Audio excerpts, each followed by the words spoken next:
বোটানির এই ক্লাসে তোমাদের স্বাগতম। আশা করি সবাই সুস্থ আছো, ভালো আছো ফ্যামিলির সঙ্গে।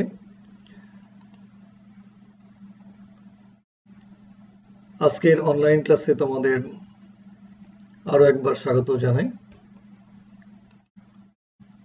তোমাদের সঙ্গে আমি আছি ডক্টর শাহ মোহাম্মদ মাহবুব আলম, সহকারী অধ্যাপক, উদ্ভিদ বিজ্ঞান বিভাগ, সান্তাহার সরকারি কলেজ, বগুড়া। হ্যাঁ, আজকের উদ্ভিদ সারি তত্ত্ব থেকে অর্থাৎ নবম অধ্যায়ে যেটি শুরু করেছিলাম সালোক সংশ্লেষণ, সেই C3 উদ্ভিদের সর্বশেষ ক্লাসটি আজকে নেব তোমাদের। আশা করি তোমরা ধৈর্য সহকারে এটি শুনবে এবং দেখবে। শিখন ফল। আজকের C3 উদ্ভিদ থেকে যে সর্বশেষ ক্লাসটি আমি নিতে যাচ্ছি তার শিখন ফল হচ্ছে আলোক নিরপেক্ষ দশা সম্পর্কে তোমরা জানতে পারবে এবং C3 প্ল্যান্টের বৈশিষ্ট্য বলতে পারবে। পাশাপাশি C3 প্ল্যান্টের কার্বন ডাইঅক্সাইডের প্রথম গ্রাহক রাইবোলোজ 1,5-বিসফসফেটের পুনরায় উৎপাদন কিভাবে হয় তা ব্যাখ্যা করতে পারবে। হ্যাঁ, আমরা মূল সেশনে চলে যাই।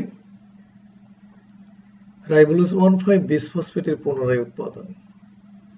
যেহেতু আলোক নিরপেক্ষ দশাটি শুরু হয়েছিল রাইবোলোজ 1,5-বিসফসফেট থেকে, সেহেতু পরবর্তী ধাপগুলোর মাধ্যমে পুনরায় রাইবোলোজ 1,5-বিসফসফেট উৎপন্ন হয় এর ঘাটতি পূরণের জন্য। নিম্নে ধাপগুলোর দেখানো হলো। প্রথম ধাপে ট্রান্সকিটোলেজ এনজাইমের দ্বারা 2 অণু ফ্রুক্টোজ 6-ফসফেট এবং 2 অণু 3-ফসফোগ্লিসাইলডিহাইড মিলিত হয়ে 2 অণু এরিথ্রোজ 4-ফসফেট এবং 2 অণু জাইরোলোজ 5-ফসফেট তৈরি হয়। আমরা এর রাসায়নিক গঠনটা দেখে নিই। হ্যাঁ, তোমরা দেখতে পাচ্ছ বাম দিকে অ্যালডিহাইড গ্রুপযুক্ত 3-ফসফোগ্লিসাইলডিহাইড 2 অণু এবং তার সঙ্গে যুক্ত হয়ে আছে ফ্রুক্টোজ 6-ফসফেট, যেটি আমরা প্রথম যে স্টেজটি ছিল অর্থাৎ শর্করার সংশ্লেষণ, সেই স্টেজে কিন্তু আমরা দেখেছি ফ্রুক্টোজ 6-ফসফেট কিভাবে তৈরি হয়েছিল। সেই জায়গা থেকে কিন্তু এই ফ্রুক্টোজ 6-ফসফেট আমরা পেয়েছি। তো এই ফ্রুক্টোজ 6-ফসফেট এবং 3-ফসফোগ্লিসাইলডিহাইড যুক্ত হবে। এই ক্ষেত্রে কিন্তু যে এনজাইমের কথা বললাম আমরা, ট্রান্সকিটোলেজ এনজাইম, এর মাধ্যম দিয়ে দুটো প্রোডাক্ট তৈরি হবে, এরিথ্রোজ 4-ফসফেট এবং জাইরোলোজ 5-ফসফেট। এরিথ্রোজ 4-ফসফেট কিন্তু 4 কার্বন বিশিষ্ট। তোমরা দেখতে পাচ্ছ অ্যালডিহাইড গ্রুপযুক্ত এই একটি কার্বন, নিচে আছে একটি এবং ব্র্যাকেটের মধ্যে আছে দুটো কার্বন। 4 কার্বন বিশিষ্ট এরিথ্রোজ 4-ফসফেট। তার সঙ্গে আমাদের 5 কার্বন বিশিষ্ট জাইরোলোজ 5-ফসফেট। এটি হচ্ছে কিটোন গ্রুপযুক্ত। তোমরা দেখতে পাচ্ছ কার্বনের সংখ্যা 1, 2, 3, 4, 5। কিটোন গ্রুপ, এটি হচ্ছে অ্যালডিহাইড গ্রুপ, অর্থাৎ এরিথ্রোজ হচ্ছে অ্যালডিহাইড গ্রুপ এবং জাইরোলোজ হচ্ছে কিটোন গ্রুপ। কার্বনের সংখ্যা আমরা দেখতে পাচ্ছি বাম দিকে ছিল 3-ফসফোগ্লিসাইলডিহাইডের 3টি এবং ফ্রুক্টোজের ছিল 6টি। এই 9টি এবং আমাদের প্রোডাক্ট তৈরি হলো এরিথ্রোজের ক্ষেত্রে 4 কার্বন বিশিষ্ট আর জাইরোলোজের ক্ষেত্রে 5 কার্বন বিশিষ্ট। ফলে এই প্রোডাক্টটি আমাদের খুবই গুরুত্বপূর্ণ রাইবোলোজ 1,5-বিসফসফেট পাওয়ার জন্য। হ্যাঁ, আমরা এখন দ্বিতীয় ধাপটাতে পর্যবেক্ষণ করি। 2 অণু এরিথ্রোজ 4-ফসফেট এবং 2 অণু ডাইহৈড্রক্সি অ্যাসিটন ফসফেট। আমরা দেখতে পাচ্ছি এরিথ্রোজ 4-ফসফেট, এখানে 2 অণু হবে আমার স্টেটমেন্ট অনুসারে, প্লাস হচ্ছে ডাইহাইড্রক্সি অ্যাসিটন ফসফেট, এই যৌগটি হচ্ছে কিটোন গ্রুপ, এটি হচ্ছে অ্যালডিহাইড গ্রুপ, এরিথ্রোজ 4-ফসফেট। এই দুটো অ্যালডোলেজ এনজাইমের ক্রিয়াশীলতায় যে প্রোডাক্টটি তৈরি করবে সেটি হচ্ছে সিডোহেপ্টুলোজ 1,7-বিসফসফেট, এই যৌগটির নাম CH2OP। এটি হবে কিটোন গ্রুপের। আর একই ধরনের CH-OH চারটি থাকার কারণে হোল ব্র্যাকেট 4 এবং সর্বশেষ CH2OP। তো আমরা দেখতে পাচ্ছি বাম দিকে ইরিথ্রোস 4-ফসফেট 4 কার্বন বিশিষ্ট এবং ডান দিকে ডাইহাইড্রোক্সিঅ্যাসিটোন ফসফেট 3 কার্বন বিশিষ্ট। এই 4 এবং 3 মিলিত হবে 7 কার্বন বিশিষ্ট সিডোহেপ্টুলেস 1,7 বিসফসফেট তৈরি করবে এবং এই ক্ষেত্রে অ্যালডোলেস এনজাইম কার্যকরী ভূমিকা পালন করবে। আমরা 3 নম্বর বিক্রিয়ায় চলে যাই।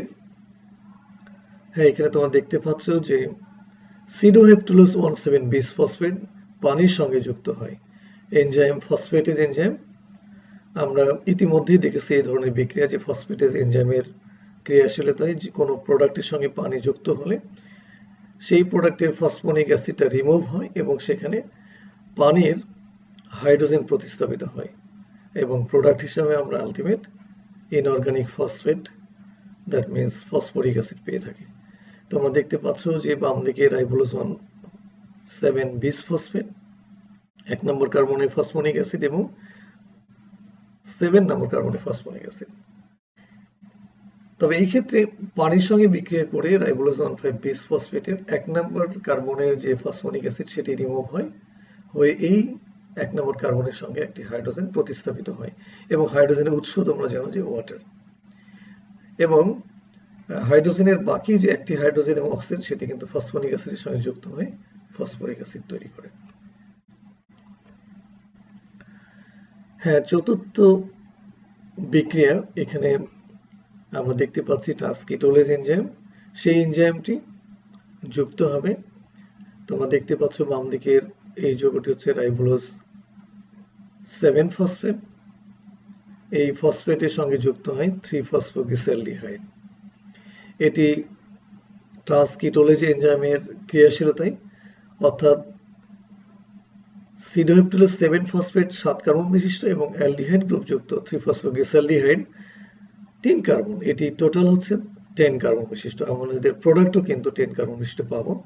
ডান দিকে তোমরা দেখতে পাচ্ছ CH2OH কিটোন গ্রুপ CH এবং বাম দিকে OH গ্রুপ এবং পরবর্তী কার্বনে COH এবং CH2OP। এই যৌগটি হচ্ছে তোমরা জাইরোলোজ 5 ফসফেট।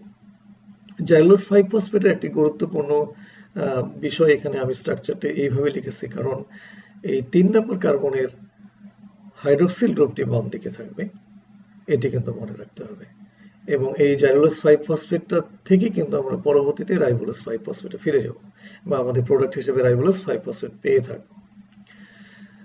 এখন আমরা রাইবোজ 5 ফসফেট, এটিও কিন্তু 5 কার্বন, CHO অ্যালডিহাইড গ্রুপযুক্ত এবং CHOH হোল ব্র্যাকেট 3 এবং CH2OP। তোমরা দেখতে পাচ্ছ যে এখানে ব্র্যাকেটের মধ্যে 3টি কার্বন এবং ব্র্যাকেটের বাইরে 2টি, অর্থাৎ 5 কার্বন বিশিষ্ট রাইবোজ 5 ফসফেট। আর এটি হচ্ছে আমার 5 কার্বন বিশিষ্ট কিন্তু জাইরোলোজ 5 ফসফেট। তাহলে 5 + 5 এখানে 10টি কার্বন সংখ্যা। আমরা বাম দিকেও তাই বিক্রিয়া অংশগ্রহণ করেছিল, সিডোহেপ্টুলেস 7 ফসফেট 7 কার্বন এবং 3-ফসফোগ্লিসালডিহাইড 3 কার্বন 10 কার্বন। তো এই প্রোডাক্টগুলো আমরা একটু খেয়াল করি যে সিডোহেপ্টুলেসের কিটোন গ্রুপ সেটি কিন্তু লাভ করেছে জাইরোলোজ 5 ফসফেট, আর 3-ফসফোগ্লিসালডিহাইডের অ্যালডিহাইড গ্রুপটা লাভ করেছে রাইবোজ 5 ফসফেট। আমরা পঞ্চম ধাপের বিক্রিয়ায় চলে যাই। এটি সংগঠিত হয়, তোমরা দেখতে পাচ্ছ জাইরোলোজ 5 ফসফেট যেটি আমরা পেলাম ইতিপূর্বে, এই জাইরোলোজ 5 ফসফেট থেকে আমাদের আলটিমেট প্রোডাক্ট হচ্ছে রাইবোলোজ 5 ফসফেট। এখানে বাম দিকে আমি যেটি বলেছিলাম জাইরোলোজ 5 ফসফেটের ক্ষেত্রে 3 নম্বর কার্বনের OH গ্রুপটা বাম দিকে থাকে। এই বাম দিকের OH গ্রুপটাকে ডান দিকে করার জন্য এপিমারেজ এনজাইম ক্রিয়াশীলতা দেখায় এবং এপিমারেজ এনজাইম অ্যাক্টিভেশন করে তোমরা খেয়াল করো একই ধরনের স্ট্রাকচার ডান দিকের রাইবোলোজ 5 ফসফেটের স্ট্রাকচার সেম অলমোস্ট, কিন্তু এই 3 নম্বর কার্বনের OH গ্রুপটা কিন্তু ডান দিকে এসেছে ডিউ টু এপিমারেজ অ্যাক্টিভেশন এবং এই OH গ্রুপটার ডান দিকে হওয়ার কারণে এই প্রোডাক্টটির নাম হয়ে গেল রাইবোলোজ 5 ফসফেট। এই রাইবোলোজ 5 ফসফেট আমাদের কিন্তু আলটিমেট প্রোডাক্ট। এটি কার্বন ডাইঅক্সাইড গ্রাহক হিসেবে কাজ করবে কারণ বারবার বায়ুমণ্ডল থেকে মুক্ত কার্বন ডাই অক্সাইড কিন্তু গ্রহণ করে থাকবে রাইবোলোজ 5 ফসফেট, ফলে এই প্রোডাক্টটি আমাদের কিন্তু উৎপাদন করা দরকার। তো এই 5 নম্বর স্টেজে আমরা দেখতে পেলাম আমাদের প্রোডাক্ট এপিমারেজ এনজাইমের ফলে, ক্রিয়াশীলতার ফলে জাইরোলোজ 5 ফসফেট থেকে রাইবোলোজ 5 ফসফেট। আমরা পরবর্তী 6 নম্বর বিক্রিয়া যাই। হ্যাঁ, এখানে তোমরা দেখতে পাচ্ছ অ্যালডিহাইড গ্রুপ যুক্ত, যেটি আমরা পেয়েছিলাম ইতিপূর্বে, রাইবোজ 5 ফসফেট। এটি কিন্তু 5 কার্বন বিশিষ্ট। তোমরা খেয়াল করো ব্র্যাকেটের মধ্যে 3টি কার্বন, অ্যালডিহাইড গ্রুপের এই একটি কার্বন এবং এখানে ফসফনিক অ্যাসিড যে যুক্ত হয়েছে যে কার্বনের সঙ্গে সেটি কিন্তু আরেকটি, অর্থাৎ টোটাল এখানে 5 কার্বন বিশিষ্ট রাইবোজ 5 ফসফেট। আইসোমারেজ এনজাইমের ক্রিয়াশীলতায় তারই অর্থাৎ রাইবোজ 5 ফসফেটের আইসোমার তৈরি করে রাইবোলোজ 5 ফসফেট। তোমরা খেয়াল করেছো আইসোমারেজ এনজাইম আমি ইতিপূর্বেই বলেছি, যখন কোনো প্রোডাক্টের উপর ক্রিয়াশীলতা দেখায় সেই প্রোডাক্টের সমান অণু থাকবে যে নতুন প্রোডাক্ট তৈরি হবে সেখানে, কিন্তু অ্যাক্টিভেশন মূলক যেটি অর্থাৎ অ্যালডিহাইড গ্রুপ যদি থাকে তাহলে কিটোন হবে, অথবা কিটোন থেকে অ্যালডিহাইড গ্রুপে ফিরে যেতে পারে। এটি কিন্তু এক ধরনের রিভার্সিবল বিক্রিয়া হতে পারে। এই বিক্রিয়া আমরা দেখতে পাচ্ছি যে রাইবোজ 5 ফসফেটটি রাইবোলোজ 5 ফসফেটে রূপান্তরিত হয়েছে। অলমোস্ট কার্বন নাম্বার সেম, এখানে 5টি এখানেও 5টি, শুধুমাত্র পার্থক্য হচ্ছে অ্যালডিহাইড গ্রুপ, এখানে হচ্ছে কিটোন গ্রুপ। 7 নম্বর বিক্রিয়া। এখানে তোমরা খেয়াল করো খুব মানে সূক্ষ্মভাবে, সেটি হচ্ছে যে রাইবোলোজ 5 ফসফেট আমরা পেয়ে গেছি, সেই রাইবোলোজ 5 ফসফেট কিন্তু কার্বন ডাই অক্সাইড গ্রহণ করতে পারে না। তাকে গ্রহণ করার জন্য কি প্রয়োজন হয়? রাইবোলোজ 1,5 বিস ফসফেট দরকার হবে। তাহলে আমরা দেখতে পাচ্ছি 7 নম্বর বিক্রিয়া phosphopentose kinase enzyme, basically kinase enzyme এখানে অংশগ্রহণ করে এবং আমাদের সেলের মধ্যে প্রচুর এটিপি থাকে, অ্যাডেনোসিন ট্রাইফসফেট, তার সঙ্গে বিক্রিয়া সংঘটিত হয়। তো আমরা জানো কাইনেজ এনজাইম যখন অ্যাক্টিভেশন হয় তখন কিন্তু ম্যাগনেসিয়াম আয়ন লাগে। এখানে আমি ইতিপূর্বে তোমাদের এই বিক্রিয়াতে দেখিয়েছি কিভাবে কাইনেজ এনজাইমের সঙ্গে ম্যাগনেসিয়াম আয়ন থাকে। এটিপি থেকে একটি ফসফেট, দ্যাট মিন্স ফসফনিক অ্যাসিড গ্রহণ করে রাইবোলোজ 5 ফসফেটটা তৈরি হয়ে যায় রাইবোলোজ 1,5 বিস ফসফেট। অর্থাৎ 1 নম্বর কার্বনে এই যে হাইড্রক্সিল গ্রুপ, এখানে হাইড্রোজেনের এই জায়গায় এটিপি থেকে ফসফনিক অ্যাসিড প্রতিস্থাপিত হয়। তোমরা জানো এটিপির যে ফসফেট সেটি হচ্ছে কিন্তু ফসফরিক অ্যাসিড, আর যেটি আমরা যুক্ত অবস্থায় দেখছি সেটি হচ্ছে ফসফনিক অ্যাসিড। ফসফনিক অ্যাসিডের সংকেত তোমরা জানো H2CO3। তো এই ফসফনিক অ্যাসিড যখন তৈরি হয় তখন এই ফসফরিক অ্যাসিড থেকে একটি হাইড্রোজেন এবং একটি অক্সিজেন কিন্তু আমাদের হাতে থাকে। সেই হাইড্রোজেন অক্সিজেন এবং এই হাইড্রোজেন মিলিতভাবে একটি এখনো পানি তৈরি করে। এই বিক্রিয়াটি আমি বারবার দেখিয়েছি ইতিপূর্বে, তোমাদের হয়তো এটি মনে থাকবে। তো দেখো যে আমাদের আলটিমেট প্রোডাক্ট রাইবোলোজ 1,5 বিস ফসফেট কিন্তু পেয়ে গেলাম। এটি হচ্ছে আমাদের কার্বন ডাই অক্সাইডের প্রথম গ্রাহক, অর্থাৎ C3 সমস্ত যে উদ্ভিদগুলো আছে সেই উদ্ভিদগুলোর মুক্ত যে কার্বন ডাই অক্সাইড বাতাসে থাকে সেটি পাতার স্টোমাটার মধ্যে দিয়ে প্রবেশ করে এটি ক্লোরোপ্লাস্টের স্ট্রোমা, এই স্ট্রোমাতে অবস্থান করে রাইবোলোজ 1,5 বিস ফসফেট কার্বন ডাই অক্সাইড গ্রহণ করার জন্য রিসিপ্টর হিসেবে। ফলে এটি আমাদের গুরুত্বপূর্ণ একটি প্রোডাক্ট বা রাসায়নিক যৌগ, এটি বারবার দরকার হয় কার্বন ডাই অক্সাইড গ্রহণ করার জন্য। আমাদের সেই প্রোডাক্ট পেয়ে গেলাম। তো আজকের আলোক নিরপেক্ষ দশার C3 সাইকেলের দুটো অংশ আমরা বলেছিলাম। প্রথমটি ছিল গ্লুকোজ তৈরি, যেটি ইতিমধ্যে আমরা দেখিয়েছি, এবং আজকের এই ছোট্ট সেশনটিতে আমি রাইবোলোজ 1,5 বিস ফসফেট কিভাবে তৈরি হয় সেটি তোমাদের দেখালাম। আমরা এখন C3 প্ল্যান্ট সম্পর্কে জানবো, এই প্ল্যান্টের বৈশিষ্ট্য কেমন সেটি জানবো। প্রথমে আমি ডেফিনেশন দিতে চাই, যে সমস্ত উদ্ভিদের পাতার স্টোমাটার মধ্য দিয়ে কার্বন ডাই অক্সাইড প্রবেশ করে রাইবোলোজ 1,5 বিস ফসফেটের সাথে বিক্রিয়া করে প্রথম স্থায়ী রাসায়নিক যৌগ 3 কার্বন বিশিষ্ট 3 ফসফোগ্লিসারিক অ্যাসিড উৎপন্ন করে, তাদেরকে C3 উদ্ভিদ বলে। এটি কিন্তু তোমাদের বলতেই হবে যে C3 মিন্স 3 কার্বন বিশিষ্ট প্রথম স্থায়ী রাসায়নিক যৌগ তৈরি করে। এই যৌগটির নাম আমরা দেখি। C3 উদ্ভিদের বৈশিষ্ট্য দেওয়া আছে এটি। প্রথম বৈশিষ্ট্য, C3 উদ্ভিদের প্রথম স্থায়ী রাসায়নিক যৌগ 3-ফসফোগ্লিসারিক অ্যাসিড, সংক্ষিপ্তভাবে আমরা 3PGA, 3-ফসফোগ্লিসারিক অ্যাসিড। হ্যাঁ, এবার 2 নম্বর বৈশিষ্ট্য দেখি। C3 উদ্ভিদের কার্বন ডাইঅক্সাইডের প্রথম গ্রাহক রাইবোলোজ 1,5-বিসফসফেট। ইতিমধ্যে আমরা বিক্রিয়ার আকারে এবং রাইবোলোজ 1,5-বিসফসফেটের গাঠনিক সংকেত হিসেবে আমরা দেখেছি। 3 নম্বর বৈশিষ্ট্য হচ্ছে C3 উদ্ভিদের পাতার মেসোফিল টিস্যুর ক্লোরোপ্লাস্টে কার্বন আত্তীকরণ হয়, তবে ভাস্কুলার বান্ডিল শীট ক্লোরোপ্লাস্টে কার্বন ডাইঅক্সাইডের আত্তীকরণ বা বিজারণ হয় না। এটি লক্ষণীয় বিষয় যে C3 উদ্ভিদের পাতায় যে ফটোসিনথেসিস হয় এবং সেখানে আলোক নিরপেক্ষ দশায় মেসোফিল টিস্যুর ক্লোরোপ্লাস্টে এটি আত্তীকরণ হয়। আমরা জানি পাতার গঠনের ক্ষেত্রে মেসোফিল টিস্যু এটি একটা গুরুত্বপূর্ণ, এবং তার সঙ্গে কিন্তু ভাস্কুলার বান্ডিল পরিবহন কলাগুচ্ছ সেটি কিন্তু ক্লোরোপ্লাস্ট বহন করে। সেই বান্ডিল শীট বা একটা আবরণ, শীট মানে আবরণ, সেইখানে কিন্তু ক্লোরোপ্লাস্ট থাকে।